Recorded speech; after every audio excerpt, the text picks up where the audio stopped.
Hello, heroes! This week on the Nexus episode number 48, we talk about some new stuff that we've learned about going into Blizzard.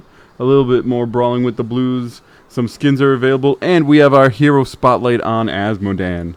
I am your host, Adam Eastwood, and this week, Dave is not able to make it because probably either now or sometime in the very near future, he will have a spawn. He'll have a child in this world, so he wasn't able to make it. We couldn't get him live from the hospital. I guess is probably wouldn't like it if he was doing the podcast from there. So we have with us, as usual, the Blizzard and eSport enthusiast Ben Blazik. Good evening, everybody. I hope we make the call to all Sith followers and they rally to our cause. And never mind, this isn't a Star Wars podcast and you're giving me a weird look. So hopefully all is well with David and welcoming his spawn to the world. And hopefully we have a good episode tonight in his memory. I wasn't giving you a weird look because we're not a Star Wars podcast. It's because we were talking about the Sith a couple days ago, and I was waiting to see where you're going to go with it, actually. So I was actually kind of like, oh, what's going to happen? To be continued. Dun dun. I was giving you a weird look. And the amazing Joshua Williams. Ben, Adam, it's a pleasure to be here tonight. I hope you guys have had a wonderful week. I've had an interesting week myself, but looking forward to chatting tonight with you fellas. Mm-hmm. Yeah, so Josh, what have you been doing in terms of video games over the past week or so?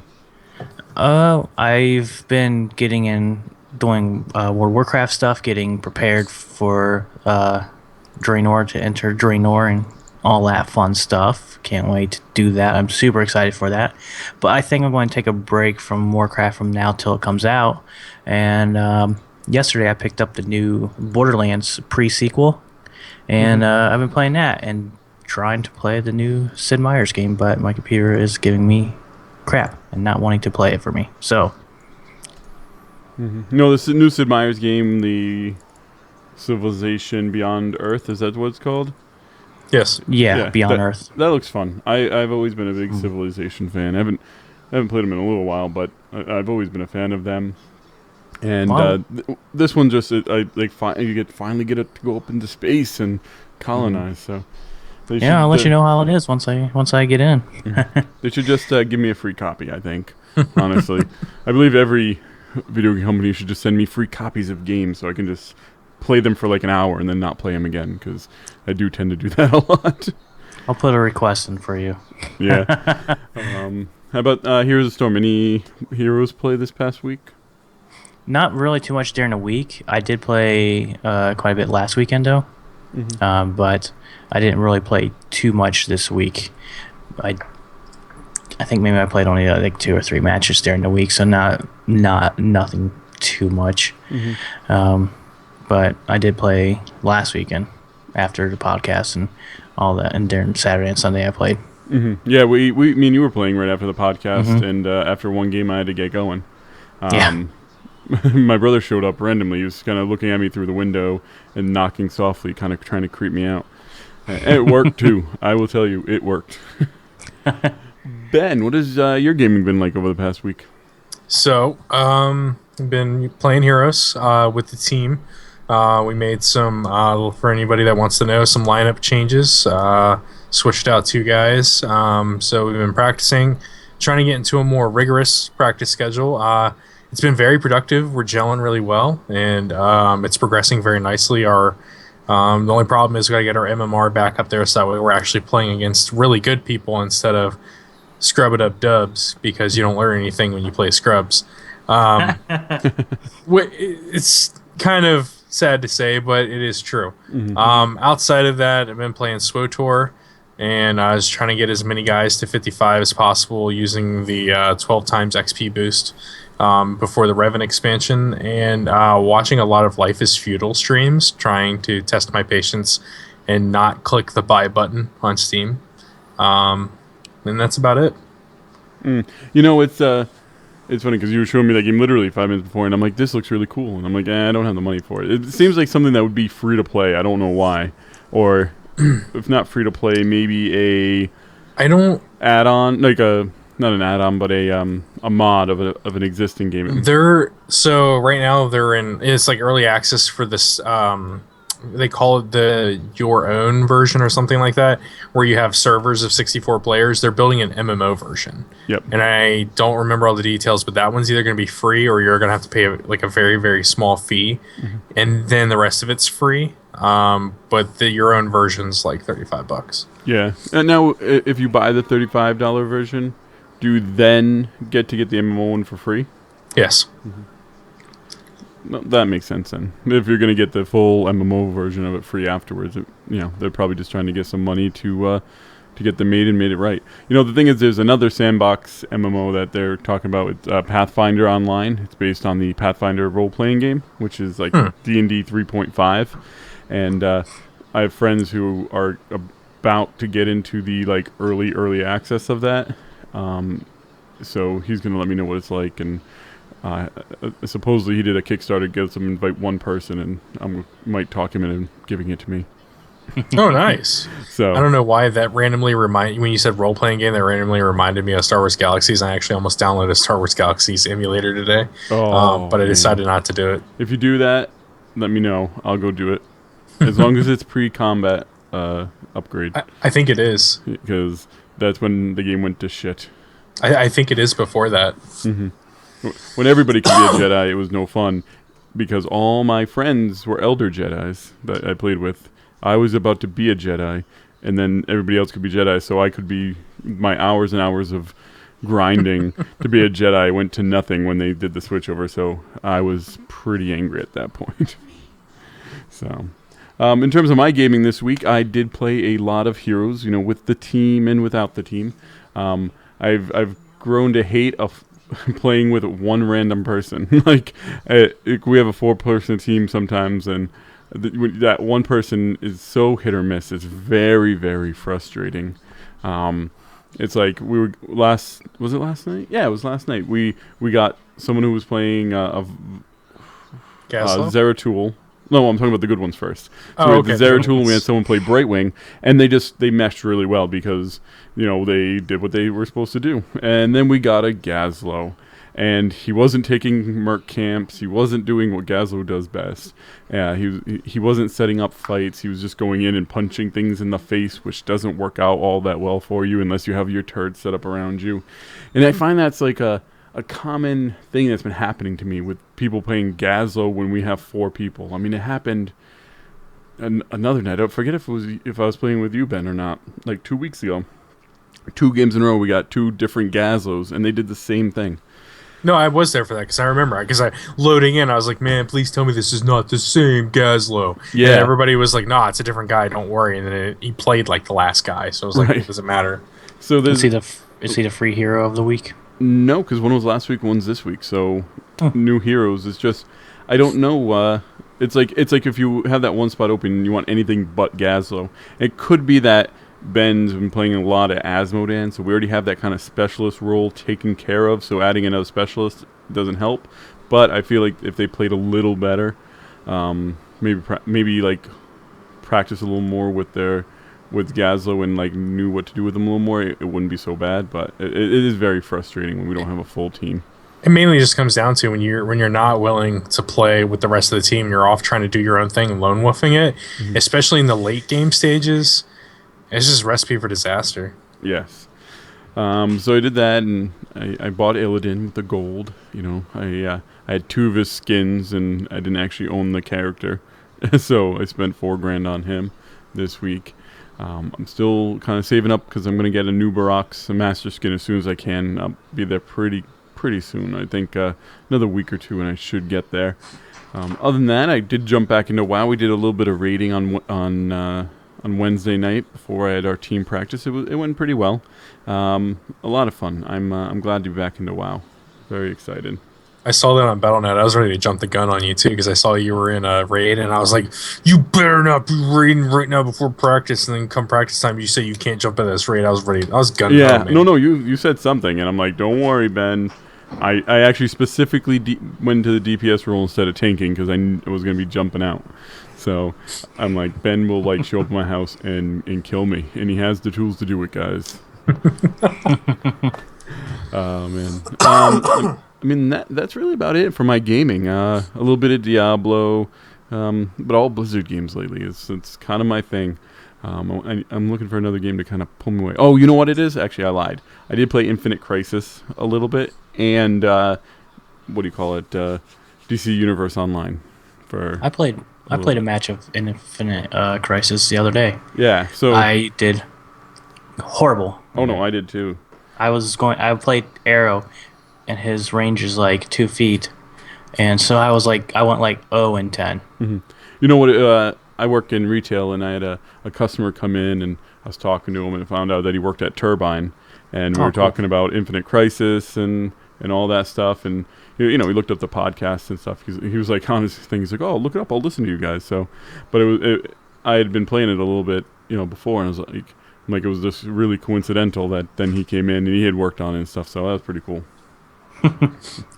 I wanted to start playing it because after watching the last episode, The Flash, like that show just keeps getting better and better. Each episode is so good, and I was like, oh, I want to be in a DC universe right now. So I fired that game up and played one match. Yep, I'm going to be doing something involving the DC universe in the near future, but I can't tell people about it until it's done. Ben's the only one who gets to know. Oh, that's not fair. Well, it's because I asked him, I straight up asked him if, I just asked him, like, am I dumb for trying this? He's like, you're not dumb for trying, or something. I forget what I always like I take what Ben says and I bring it down to like nothing, and he always says a lot more. Sorry, I got like 20 things going on right now. My friend that used to live out here moved to New York City just so because he was offered an internship at DC Comics. Oh, no. He's a comic book artist. I wish I could draw. Well, let's go ahead and get into the news about what's been going on. There's been a little bit of news this past week, a lot of it revolving around BlizzCon. First thing I think is kind of the biggest thing that was announced is Metallica is going to be closing out BlizzCon. Yeah.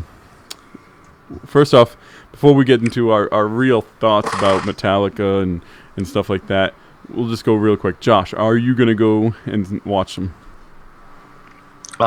Yeah. Okay.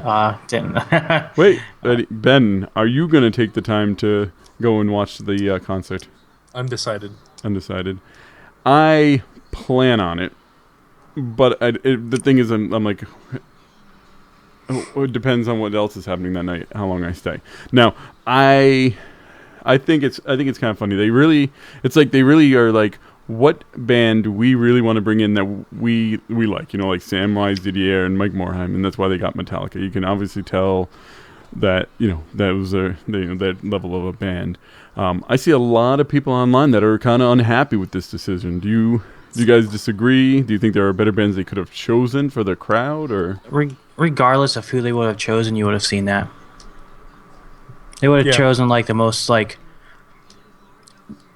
Let's just say I say Weezer because I know people who like all genres of music like Weezer, and a lot of people don't have any issues with Weezer, and I could say they would have picked Weezer, and people would have been crying up a storm on the internet. So it wouldn't have mattered who they picked, and they would cry about it.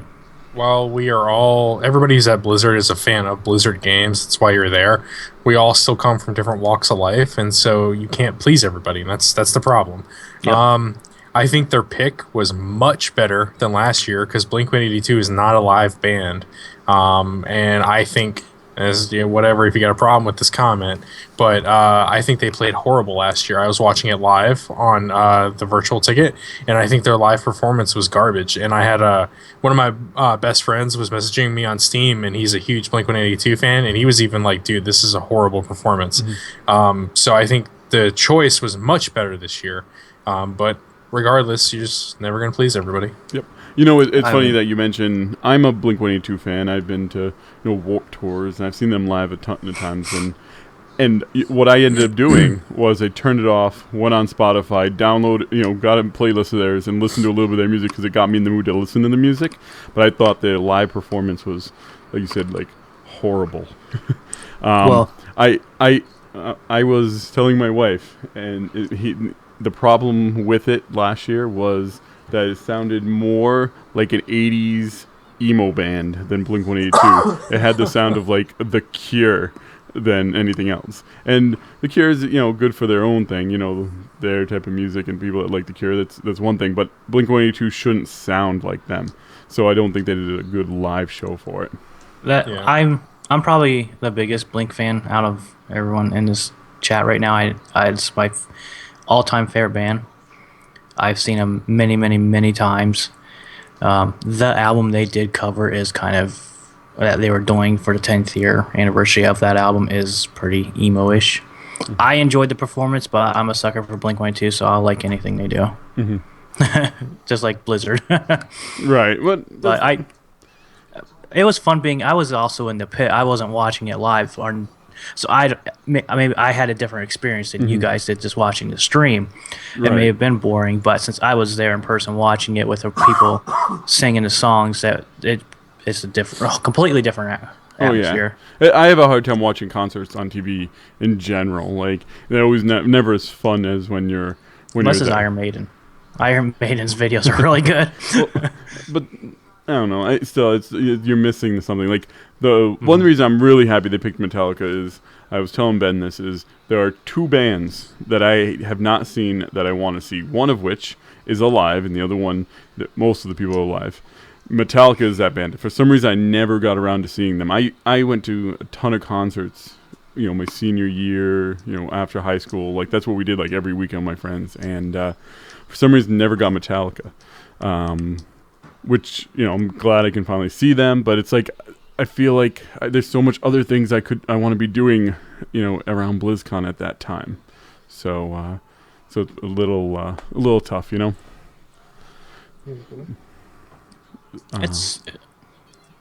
I would say it'd be worth going to if you're a Metallica fan. I have seen them live. Like 4 years ago, they came around with I can't remember. There's some big metal band too, some like newer metal. I can't remember who they were, but it'd be worth seeing Metallica, especially if you can get up in the pit area, which might be hard to, but if you can get up there and see them, it'd be well worth it. They do put on one good show. Mm-hmm. It's weird just because there's a lot of people when they're talking about who to bring to BlizzCon, they're pointing out things like they say that Jack Black, Tenacious D was the best option for BlizzCon. Would you think that of all that you've seen at BlizzCon, all that they've had, do you think that is the best option that they've had?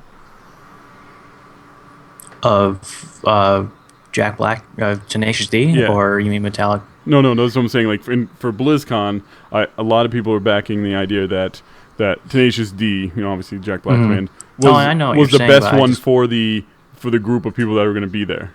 Would you agree or disagree? That's a hard one because they do have fun and have but BlizzCon has people from all around the world. Right. I don't think Tenacious D is as big in like Asia and stuff like Metallica is. You know what I mean? So I don't.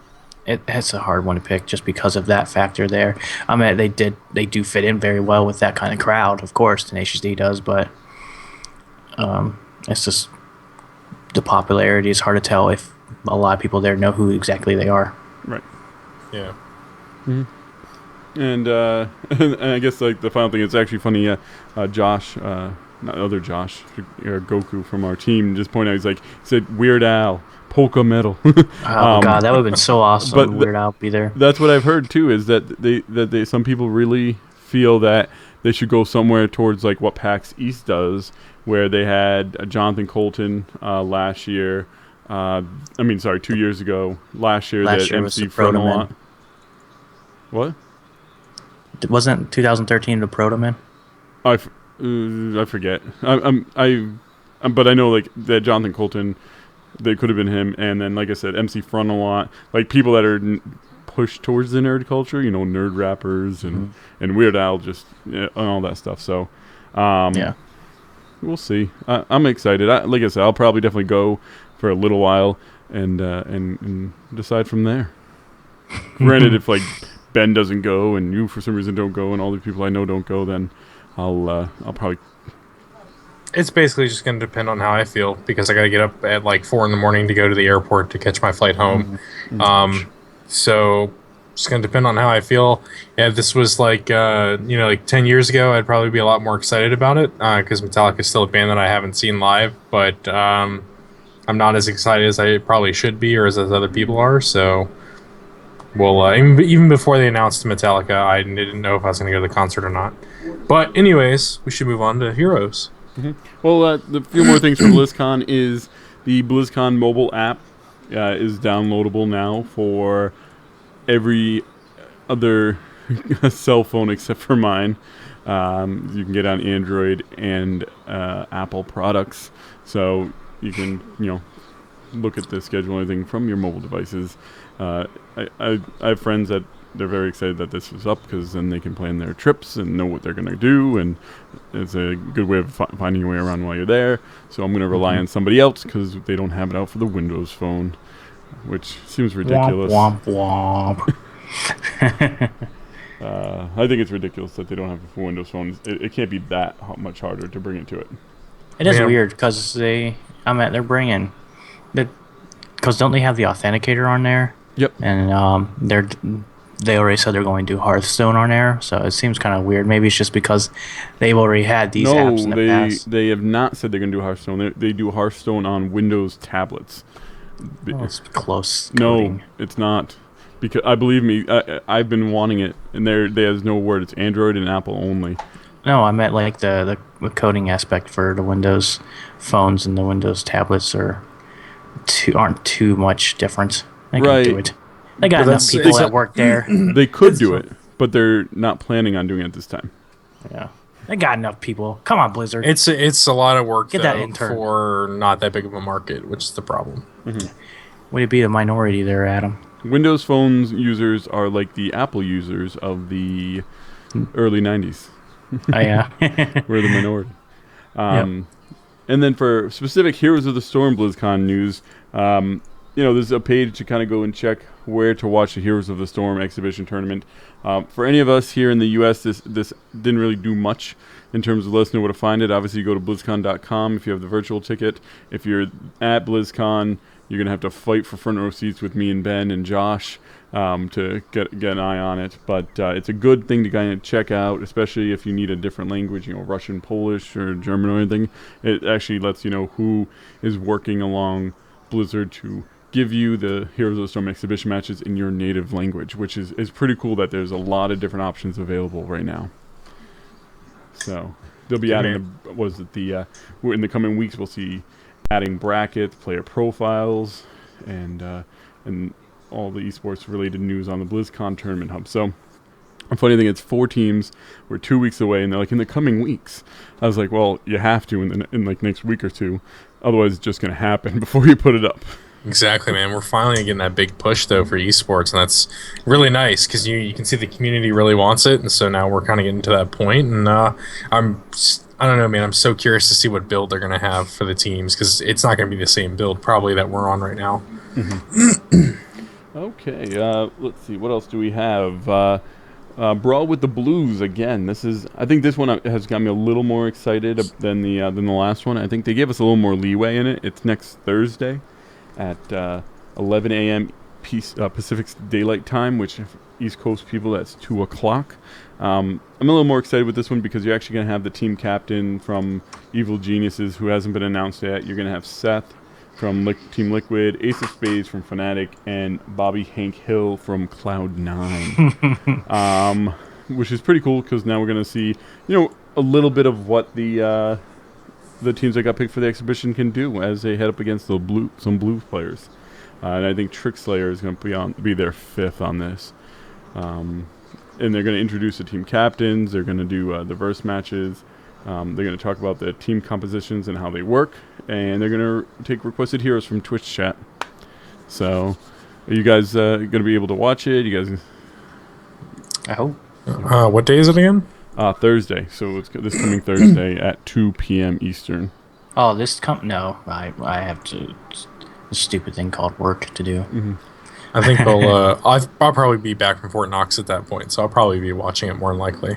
I'm excited because it worked out perfect because Thursday is when my vacation starts. That is my first day. And then I don't have to go back at work until the 11th of November.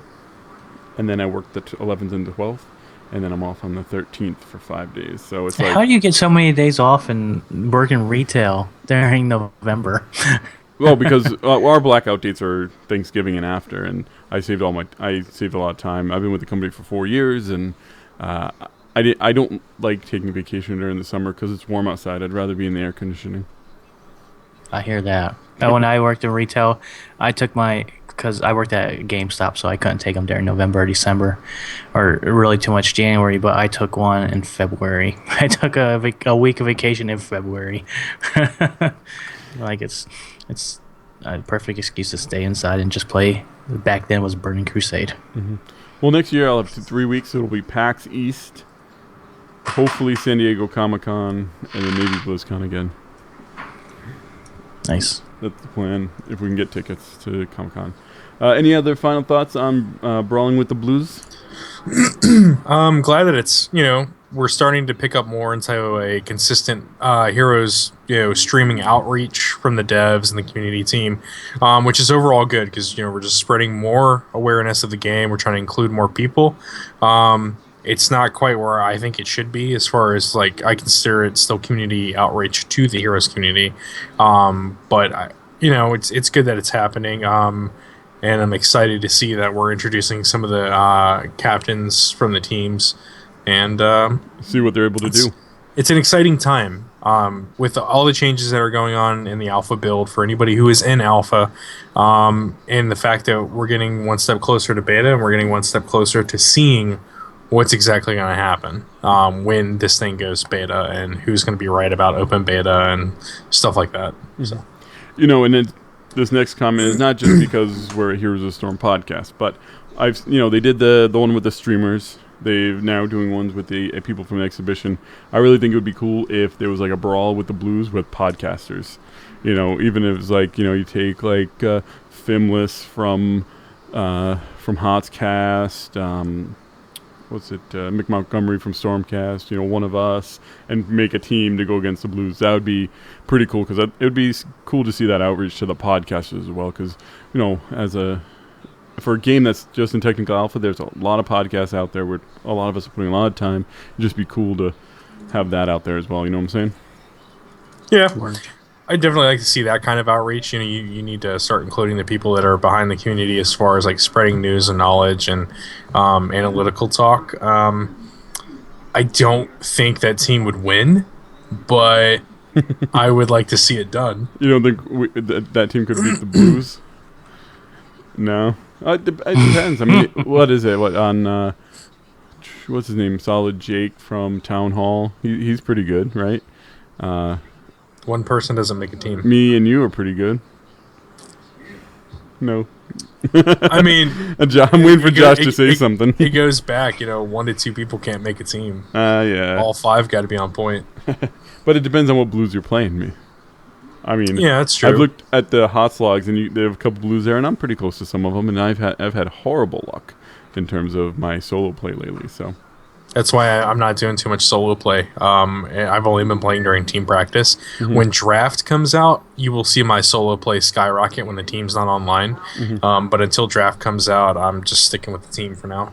Yep. Yeah, for me, I'm playing solo because I'm just trying to get my mechanics done, get all my heroes leveled, stuff like that. So, and final bit of heroes news is the Hollow's End skins are now available in game. So you have the Skeleton Abathur and Countess Kerrigan are available right now, and there is a bundle where you save $5 or $2.50 or something like that if you get both of them together. I don't play Abathur. I don't play Kerrigan. So it doesn't help me out too much. Now, if they had a new Barak Hollow's End skin, I might have to figure a way to get it. Since it's Halloween, and in the spirit of Halloween, We also need a little bit of touch of American Horror Story, and we need to take the Gazlo clown skin and bloody him up, so that way I can start playing him more and using that skin when I play with you. Mm-hmm. Hey, it's not Halloween yet. Halloween is next week. I'm just kidding. I'm just giving you a hard time. They're not going to do something like that. They don't want to freak me out more than I already am with that skin.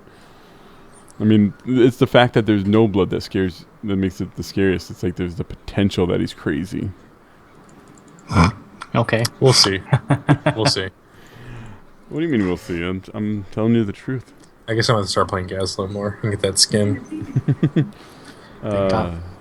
You guys have any thoughts on any of the news that came out this week? Pretty light. Yeah, I mean, it was a light light. week. Mostly just kind of, playing. Just, still getting, all the changes, kind of soaking them all up still.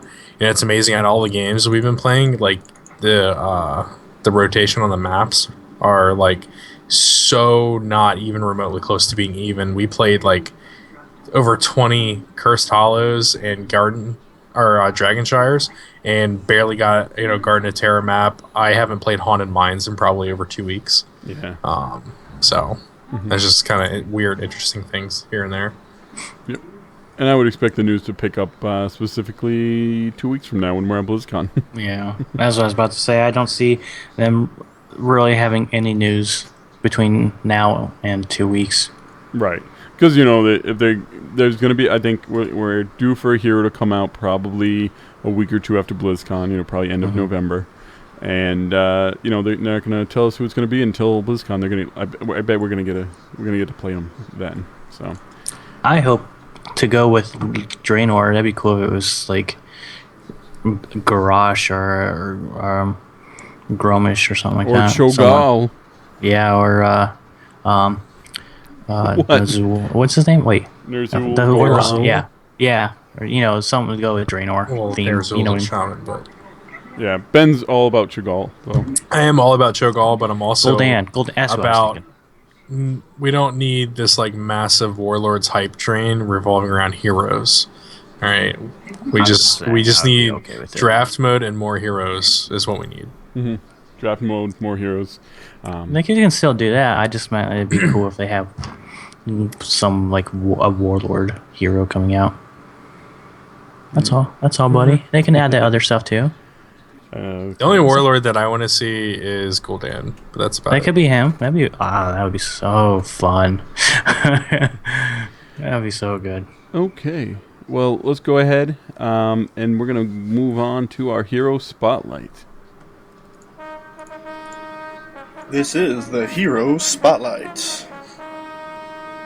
Now, whenever there are new heroes, we take a couple weeks, learn to play them, and then go deep into their abilities, tell you what talents we like to pick, and really, for this week's no different. So this week we're going to be going over the Lord of Sin himself, Azmodan. And now those of you who normally listen to the show know that normally it is David's job to give us the lore behind the character, just before we start talking about gameplay. But this week, Ben is going to step up and give us a little bit of history of Azmodan. It's a mighty big torch to try and carry here, so I'm going to keep this short and sweet as to, not disrespect David's job. So we're going to be talking about Azmodan. He is the Lord of Sin, was a lesser evil of the Burning Hells, and was the last great evils to be trapped in the Black Soul Stone.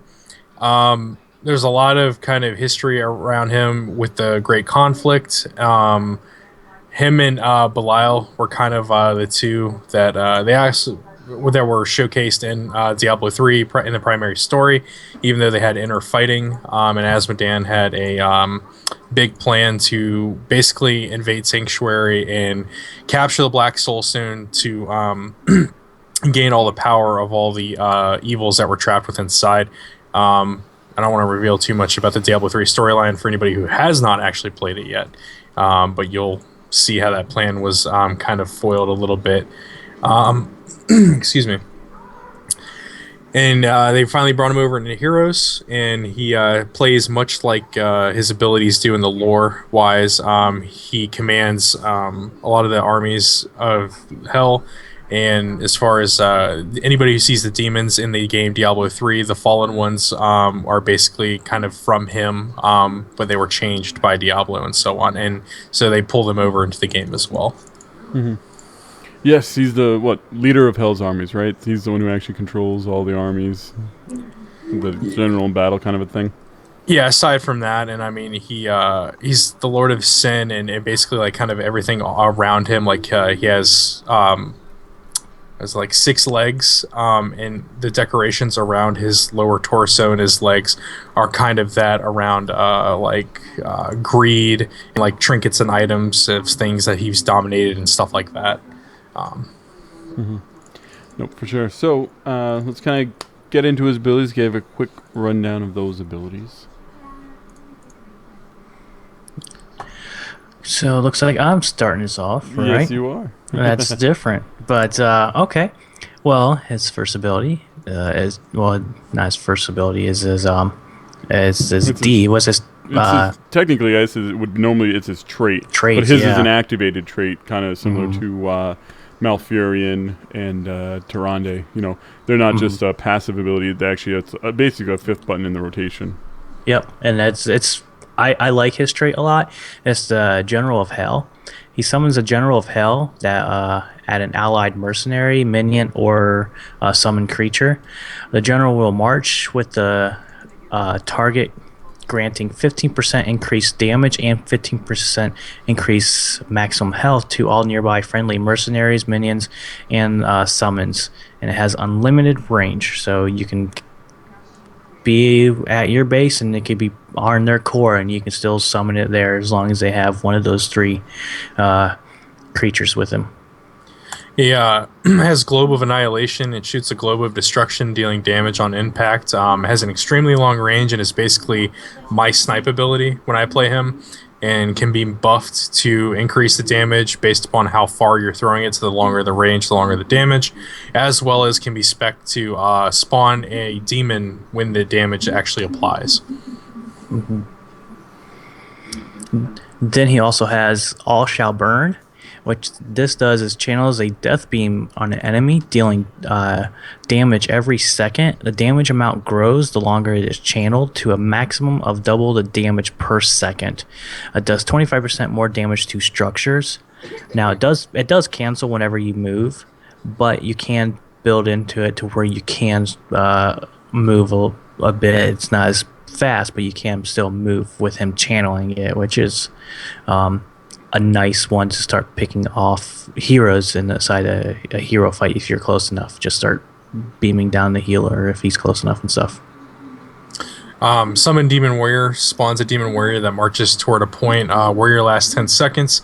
Normally you carry 2 charges, but you can spec into it and carry 3 charges. So if you're trying to go with an overwhelming route, you can use the 3 charges of Summon Demon Warrior. You use your trait to summon a General of Hell, as well as if you have the trait that goes in the Globe of Annihilation, you throw the Globe of Annihilation. That's a total of 5 demons right there by itself. And he has choice of 2 heroic abilities. The first one being Black Pool. What it does is creates a pool that empowers Azmodan, his demons, and allied minions, increasing their attack and ability damage by 75%. It lasts 5 seconds. Now it also has a really low cooldown. I think it's something like 20 seconds, so you're able to pump it out pretty quickly. And then you have Demonic Invasion, where you rain a small army of demonic grunts down on enemies, dealing damage per impact. Demon Warriors deal damage and will die after 4 attacks, or from 4 attacks when they get hit. And damage is doubled versus non-heroic targets. So, Ben, I know you play a lot of them. Let's kind of talk about the choice between the 2 heroics. Is there one that you pick mostly, one that you'll sometimes pick? What are your thoughts? I pretty much always pick Demonic Evasion. I've picked Blackpool one time. I was not pleased with it. While it's a great idea in theory, I just don't think it has enough. You get a couple charges of it because it only lasts for 5 seconds. And that's one of my main problems with it. I don't feel like the pull lasts long enough and just overall does enough. 5 seconds, honestly, is not a whole lot of time. Even if you have a whole army of minions sitting at someone's gate, knocking on the turrets. 5 seconds is not a lot of time. So I don't ever really take it. Demonic Invasion, I'm still not pleased with, but it's better than Blackpool in my opinion. Just because I can do a little bit of damage, and I'll call it when we get in like certain team fights, and I want to try to split the teams apart. I'll call it down and then pop a General of Hell on top of them, and that will start to put pressure on guys like behind. Like last night we were playing on Cursed Hollow. When we were fighting over the tributes and like a Tychus would come up, I would drop it behind Tychus and summon the General of Hell on top of them, and that would put pressure on Tychus, so that way he couldn't just sit there, and that would force him to disengage, and then I would come around and pop All Shall Burn on him and kind of separate him from the fight. I think that his ultimates could use a little bit of work, just because I don't feel like they do his kit a lot of justice. Yes, it sticks with the whole theme of, like embracing the demons of hell, and, he's a spawner of these demons and stuff, but I don't feel like they really do a whole lot. They don't feel ultimate to me. When I drop them, I just feel like they're like a basic another ability that have a really long cooldown. Josh, what do you think? I don't use the pool one either. I've tried it a couple times and it just didn't fit the way I play him. I do when I do use him, I usually push lanes as much as I can. So I use Demonic Invasion. I don't know. I like it, and then to me, at the same time, there is some tweaks that they need to do with it as well. I like the idea of it summoning these demonic creatures and whatnot, but there is some things they need to do. I don't know what. I can't think of anything what they could do with it. But I have used that a couple of times to win. I think I said it last week on the show. Last week I was playing with him. And my team distracted the other team while the bottom lane was open. So I ran in there, dropped that, summoned all my my demon warriors, and did my General of Hell. And I had all these minions just attacking their core, and the core just went down in no time. And that, ladies and gentlemen, would be the proper use of an ultimate. Yeah. It was fun. It made me feel like a big tough guy. I'm like, yeah. Okay, so what we're going to do is we're going to kind of go through each talent level and kind of give people what an ideal build would be. So what I'll do is I'll have Ben pick which one he picks, and then we kind of discuss and see if we agree or disagree. Just so in the end we'll kind of someone will have an idea of what to build when playing Azmodan. So we have the first set of talents. You have Taste for Blood, where his Orb of Annihilation kills an enemy, increases damage by 1.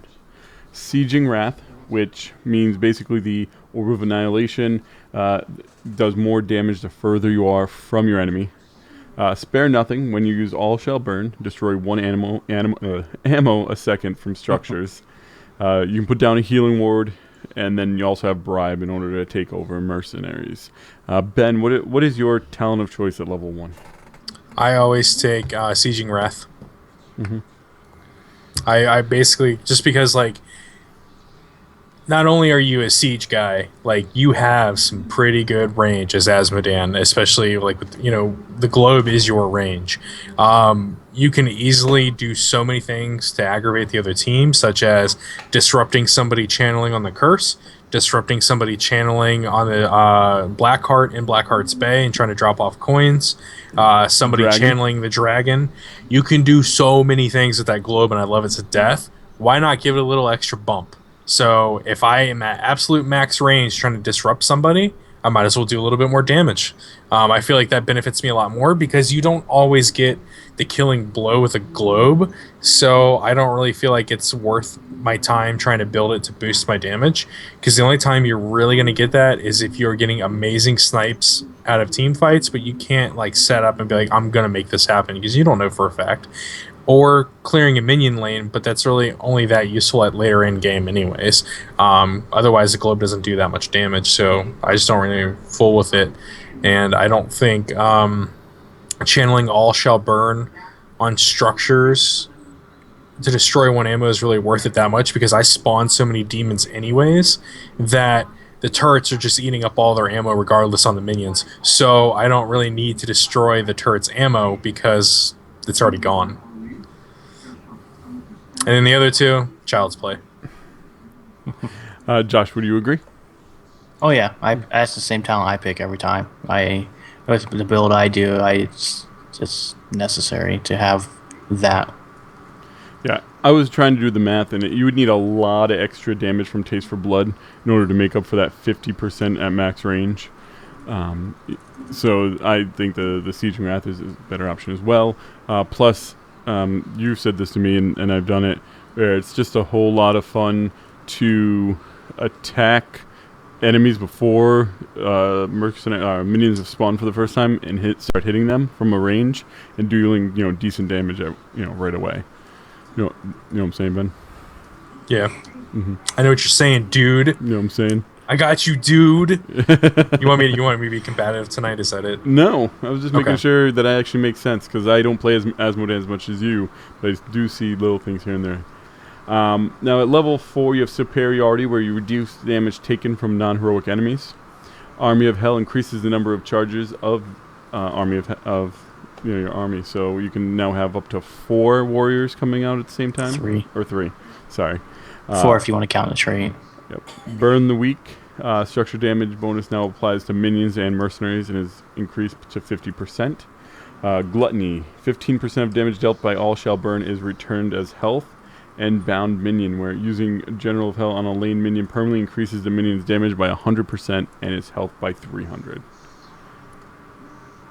Ben, what is your choice? I take Army of Hell. I want that extra minion, dude. Straight up. I feel like more minions is definitely a lot better. Structure damage. I'm just recapping these in my head to try to spark the logic that I have when I'm playing and picking my talents. I tried Gluttony before. It's not worth it. Your all shall burn does not do enough damage to make that worthwhile at all. You cannot, if you pick Gluttony and you think you're going to duel with somebody, don't. If you cannot duel them outright, Gluttony is not going to save your life, especially versus a Tychus who has the vampiric talent. It's not going to happen, so don't even waste your time. Yeah, I felt it was weird for them to put Superiority onto Azmodan, where it reduces the damage from non-heroic enemies by 50%. Because I feel as though if you were to go for more of a mercenary build for him, you would pick Burn the Weak instead of this one, so that you're actually killing them faster, not taking less damage from them. Yes, however, my counter to that, at least the way I'm thinking, dude, those little minions that he spawns are actually pretty powerful for what they are. And I use them a lot, not just against mercenary camps or against walls and towers. I use those in dueling somebody, especially in Dragonshire. Somebody comes down and I'm trying to hold the Shrine of the Moon, and somebody's trying to kick me off of it. Dude, I spawn 4 minions on top of them, and they're sitting there just trying to focus on me while my minions are taking them down to half health, and they finally realize, okay, these things are actually doing something. So having one more is actually a big increase to DPS. Josh? I didn't know if you were going to say something or not. No, I was giving you a sense. No, I'm going to guess Ben and I probably do the same build, because that's the exact same one I pick, Army of Hell. I want that extra minion. I used to do the Bound Minion one, but I like having that extra minion to help. So I always go for that extra minion one there. And when Josh says that we do the same thing, it means that he copies me. I've never seen you. I never played with you and this guy. You always I gotta go, and I can't ever play with you. We played a match and I was Azmodan. At least one. Now, so we'll agree, Army of Hell. That's our choice for level 4. Level 7, you get Mercenary Lord, where, just like every other one, you increase your mercenary damage or health depending on what you're picking up. Infernal Globe reduces the cast time and travel time by 40% and deals an additional 12 damage over 4 seconds. You have Enduring Warrior, where your Army of Hell, now those demons last 5 seconds longer. Master of Destruction, where the mana cost is reduced on your All Shall Burn. And First Aid, where you activate to heal 11.0% of your maximum health over 6 seconds. Ben, what's your talent of choice here? Infernal Globe, I want to get the cast off a lot faster to be able to snipe people and let it travel a lot faster to be able to collide with a target a lot quicker. At beginning levels before level 7, to snipe somebody with that takes a lot more skill. Now it still takes a decent amount of skill because it is a skill shot to be able to predict where they're going to go and get it to land correctly. But having that boost, oh my god, dude, it's like difference of night and day taking that thing when you're trying to cast the globe. I don't feel like the demons lasting 5 seconds longer really benefits me, because if you're attacking a set of walls with turrets, they're going to die to turret fire anyways, so it doesn't really matter. And Master of Destruction, I don't really keep All Shall Burn up that much, like, to make it that much more worth the mana cost. I use it when I have to, and if I run out of mana, I run out of mana. That's all there is to it. So. And then I agree with him again, just because I like having that globe, because of a trait that later on you can get using it. It just overall helps having that talent there. Mm-hmm. Okay, and I think we're all in agreement. Infernal Globe. It's, I feel like, I think at this point, Azmodan is definitely one of those that, like, I feel like he definitely has this, like, best build, because this is exactly what I use when I play him too. I'm hoping that there'll be a champion sometime soon that we argue over, what talents to choose. So we're going to skip 10, as that is your heroic abilities, and jump right into 13. 13 gives you the option between Relentless, where your duration of silence, stun, slows, roots, and polymorphs are reduced by 50%. Hellforged Armor, Demon Warriors take 50% less damage from non-heroic sources of damage. Blazing Demons, Demon Warriors deal 10 damage to nearby enemies every second. And March of Sin, Azmodan can move at 75% speed when channeling Shall Burn. I'm going to go on a ledge here and say you pick March of Sin, Ben, right? You pick March of Sin? Is I mean, it could be because you only practice with me and you see me chase people down with it, but yeah, we'll go with that. Mm-hmm. We'll go with that. What are your thoughts behind taking it? Basically, so the problem with All Shall Burn is the fact that without the level 13 talent, you are stationary.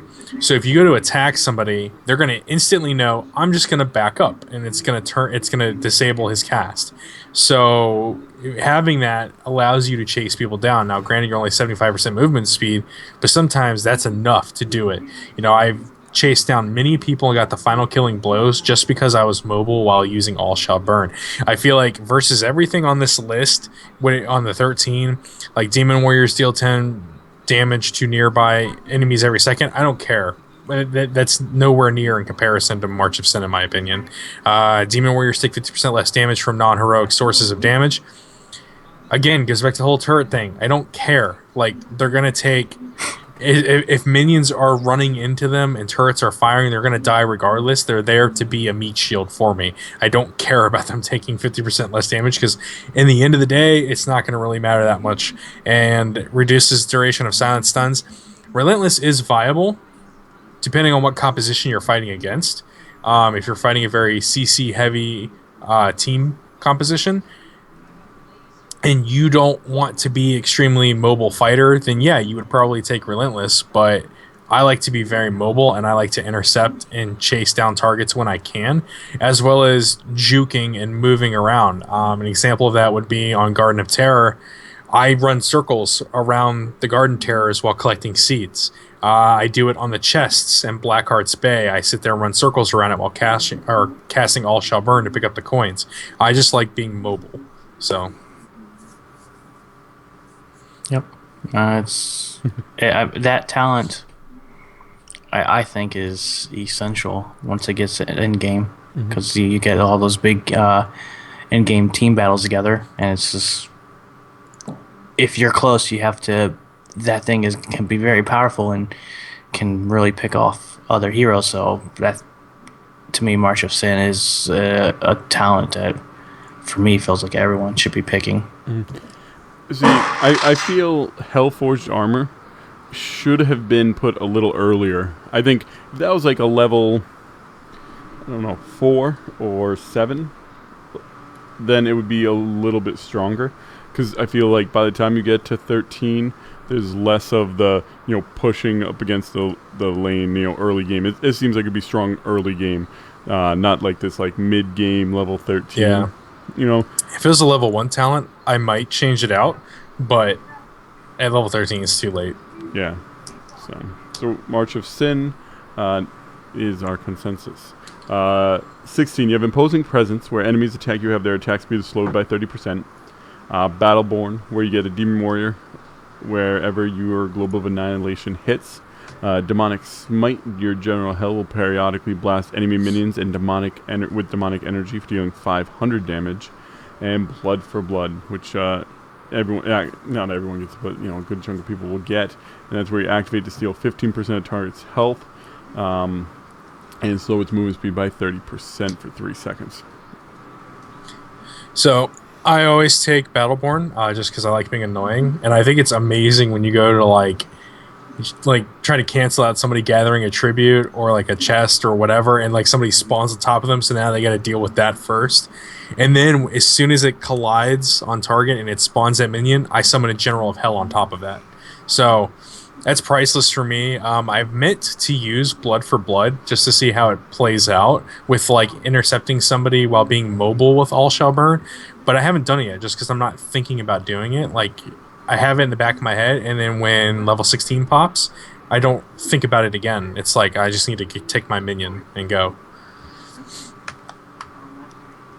Yeah, that's I mean, Ben's speaking for all of us because that's what I use. This guy, since he's a siege unit, his minions are extremely helpful, and Battleborn is the way to go in my book because I do the same thing as Ben said. I throw the orb, and when it lands, I hit D and summon the general right on him. It's fun, except for that general never goes where you want it to go. Like there'd be like you the fight the AI golems. needs a little bit of work. Yeah, you'd be fighting the golem, and you're like, I want to summon one, and he's like, nah, I'm just going to go down a lane. You need to initiate combat first with like a globe, then spawn a demon, then spawn the General of Hell, and spawn it like instead of like in front of him, spawn it on top of him or behind him, and then it'll work. So it depends where you spawn them at. So does that seem like something they need to work to fix to see what you're attacking? It depends on like how they want the combat mechanic with the minions to work, because if you spawn minions first, then initiate combat, the minions will go to the lane. If you initiate combat first, then spawn the minions will attack the target aggressing you. Mm-hmm. Because I've found that out with warriors to where I have to initiate the attack first, because if not, they'll just go wander down the lane. Yep. But then when I cast the general to help fight too, he's just like, nope, I'm just going to walk away. I'm like, where are you going? It's actually, it works with a lot of the summon dads, because like if you say I pop Nubrok's shield, the little leech thing, I keep calling it beetle, it will go off into lane, but if I attack and then do my shield, it'll attack when I'm attacking. So it's consistent for everybody, which is what it needs to be. As long as it's consistent, I'm happy with it. And what I like about Battleborn is it kind of merges his kit together. It brings the summon and the Orb of Annihilation into one spell, and then you can still do the other, your other stuff as well. But it kind of brings it together a little bit more. I feel like Demonic Smite looks good until you actually read what it does, because you're like, oh, it only deals the damage to enemy minions. If it was dealing that damage to enemies or structures, anything, it would be a lot stronger. Might be a viable option at that point, because it would just make the General of Hell possibly better than getting an additional Demon Warrior. So yeah. I feel like that's just really killing the ability. The fact that it only does it to minions. It's like I summon him on top of a team fight just as much as I do a minion wave. So for me, his damage is split 50-50. Yeah, and I feel that if they've made that fix to Demonic Smite, then back to level 4 talents really quick, the bound minion option would be a better option than the Army of Hell, because then when you bring him up, you have this minion who's like a super minion, probably almost close to what a warrior would be, and he's dealing this extra 500 damage. So it's like if that changed there, I think you'd either go bound minion and Demonic Smite, or Army of Hell and Battleborn, and it would be like just your 2 different play styles, which a little bit of tweaking, I think it would be there. Yeah. So Battleborn is our choice, and finally level 20, he has access to Resurgence of the Storm, Swift Storm, Storm Shield, and then his 2 ultimate, heroic ability improvements are Perishing Flame, where grunts die, they explode, dealing 50 damage to nearby enemies, and the Black Pool is Fifth Circle, where Azmodan and other empowered allies attack and abilities slow movement speed and attack speeds by 40%. What do you guys choose here? Because I take Demonic Invasion, I'm always going to take the up to that, because I feel like it doesn't do enough damage initially. The explode helps a little bit. If guys are not paying attention to the minions and they all explode at the same time, it helps in like a team fight essence. But other than that, I mean, that's really kind of the only reason, just because I feel like it doesn't do enough damage anyways, and I want to try to give it a little bit more kick, just because I'm not happy with the ultimates. So I picked the same thing, because if like I said, I like to push lanes with it, and if they get taken down by turrets, or if they're on the core and you get chain lightning on them, then when they go down, they're still going to do damage. Whoa. So I like that ability myself. did you hear that, by the way? I kind of heard it. I didn't. For anybody who didn't recognize, that was an email that came in on my phone. That is a grunt or an ogre from Warcraft 2 laughing and farting. Oh. So you recorded Adam. Oh. Anyways, I kind of disagree with you guys here. You're fired. You're off the podcast. Yep. I really like Resurgence, especially with Azmodan, because he doesn't have that escape mechanic or any way of getting out. At least when I play him, I die during team fights a lot more than probably Ben does, and so for me, Resurgence is the better option. Gets you back into combat, and especially in long games, I find it works out better for me. Well, exactly. Yeah, see, I just don't die, so.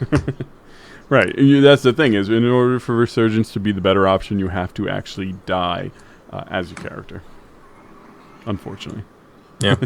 It's interesting for me, though, is that the Fifth Circle, which is the Black Pool's heroic level 20 heroic talent, it makes it interesting because of your allies' attacks and abilities, slow movement and attack speed of your enemies by 40%. I'd like to get up to level 20 and try that out and see how well it does in a team fight. If you drop it down and now your enemies are attacking 40% less and slower, it's almost like an anti-Rhaegar. You know what I'm saying? It's like if Rhaegar was to pop Bloodlust, you can pop that and kind of negate his ultimate. Problem is the Bloodlust lasts longer than that. So, I mean, that could definitely be a viable option for it, but I mean, that's a really specific scenario. Right. Other than that, I just don't feel like it's that worth it. Right. I don't think it makes me just want to test it, to see what it does. Like you said, it's very specific, but luckily, if you're Azmodan, you could wait and see what Rhaegar picks and then choose yours to make sure you're not picking something that's not going to work. Yeah. But, it like you said, the heroics are a bit lacking. Not, I guess, compared to some of the other ones, like Rhaegar. He has 2 really, really strong ones, like a full heal or Bloodlust. It's like, Yep. are they on par with what Azmodan gets at this point? I feel like Azmodan could definitely use a buff, and his ultimate, his main kit, leave it alone. His main kit's fine. The ultimates, they need to do something with it by far. Yeah. So that does it for kind of our build. The last thing I guess we kind of talk about is there any specific skins that you want to see out there for Azmodan, other than obviously the Azgul'dan that we got? The Gul'dan one is great with the initial coloring. I think the secondary and the tertiary color doesn't do justice to the skin. I personally don't like it. Other people may, but I think the initial coloring is the best one. And it was definitely a good kick for humor. Just more creativity. I mean, you could turn him into like a battle tank or something. Give him tank treads instead of walking legs or something. I haven't really thought too much about it. I've been using his standard skin tertiary color, so it makes him blue, and it actually, the blue colors and the shading match the Reaper of Souls color theme. So I think that looks really cool. Other than that, though, I really haven't put too much thought into it. We have this thing where we want our team to all be that like blue color, or I have this thing where I want them all to have tints for blue color. And Anubarak has it. Obviously, Arthas has it. Nova actually has it. So, Josh, any like dream skins for Azmodan out there? I've honestly have not thought of any, just because I like the look of him now. I think he looks awesome. So I've honestly haven't thought of any like, oh, this skin would be cool for him. I just think his current skin is sweet. I don't like the colors though. The alternate colors you can change them to, but his norm. Now that I'm thinking about it, I would like to see a futuristic mechanical robotic version of him, kind of like the Mechanar Tassadar one that we have, and the Anubarak one. Even though I don't think the Anubarak one has enough detail in it, like a lot of the plates look pretty bland with the initial default color, and it's hard to see. There is some minor detail in there, but you have to get one of the other colors to see the detail that's in it. But I still don't think it's enough. Maybe something Gundam like inspired, just because I love Gundam. Like, stuff's awesome. So I'd like to see him in kind of like one of the yeah, I know, I'm still getting more emails. I'd like to see something along those lines. Now, for me, the one thing I would like to see, and it's because I've been playing a ton of heroes that you can't mount on. I feel like almost every hero that can't mount should have a skin that can, like almost like a humanoid version of him, where he still looks just as badass, but he's normal sized, 2-legged, and can go. Dude, the robotic version, all right, he has legs when he's walking, and then when he mounts up, they like fold up and tank treads deploy. Yeah, that has nothing to do with what I was saying, but I agree that sounds cool. a hover tank. A hover tank? Like, he pops out on top of a hover tank or something. I don't know. Oh, man, that sounds good. Hopefully we'll get to see some new skins and ideas at BlizzCon. I think that's going to about do it for our show tonight, guys. Josh, why don't you go ahead and let people know where they can find you?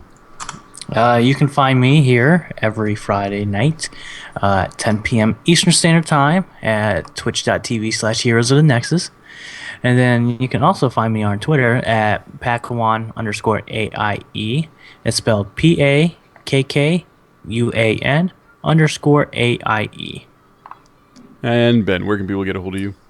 As per normal, you can find me on Twitter at Stacks and Packs, STAKSNPAKS. Hit me up on there for whatever you pretty much need. Whether you want to just chit chat, give them a battle tag, play some heroes. Yeah, that's pretty much it.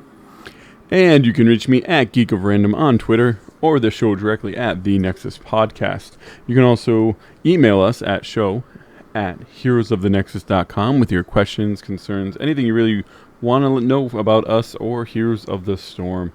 Please take the time to go to iTunes and rate us there. Please, whatever you rate us, we'll give you a shout out on the show. Please, 5s. It'll help people actually find us and download us if you do enjoy our show. You can also find us on other places like Stitches, Windows Marketplace, YouTube. We put the video up every day. We're proud members of Catalyst Gaming Media, where you can find bloggers, podcasters, other content creators over at catalystgamingmedia.com. And in just 2 weeks, actually under 2 weeks, like 13 days, you will see us, and hopefully Josh as well. We'll have to figure that out. At World of Podcasts, it's going to be a great time. It starts the Thursday before BlizzCon. So everyone, it's been a great day. We'll see you all in the Nexus. Have a great night, everyone. See ya. Take it easy, everybody. And I'm thinking maybe I should wear glasses at World of Podcasts to make everybody angry. And then they know who you are. Exactly. Because apparently that sparks conversation and people don't like it. It always does. More people talking about it today? No, I was just thinking about it randomly. Adam, you okay? Yes, I'm okay. Is this all going to be in the after show? Yes. Why? I stopped. We're still going on Audacity. Oh, you can stop. I hit stop. My Audacity decided Quag. to use my headset mic, so I had to stop it like 30 seconds to a minute in during the intro to restart it so I can switch it to the correct mic. So you had to line that up. That's fine. I have to line it up all the time anyways. That's what she said. Zing. If she's, Talking about your wiener going in her vagina. guys, What? we are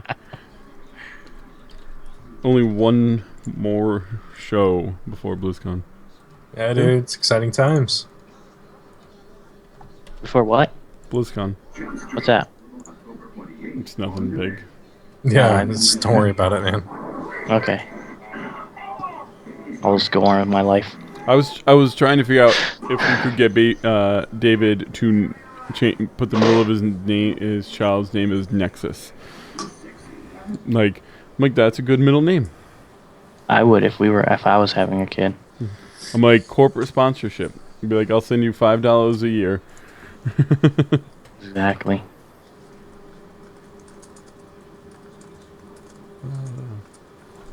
Okay, well, I'm going to bring the stream down, guys. Thanks again for coming. Yes, thank you, everyone. Episode 50 is coming up, too. Yeah, episode 50 is coming up. It will be live, or it'll be recorded at BlizzCon. Whether or not we can stream it, I don't know if that is a possibility or not. I will have my laptop, and we will be doing the recording. If we can stream it, I definitely will, but I can't guarantee it, just in case. We'll talk to you guys later.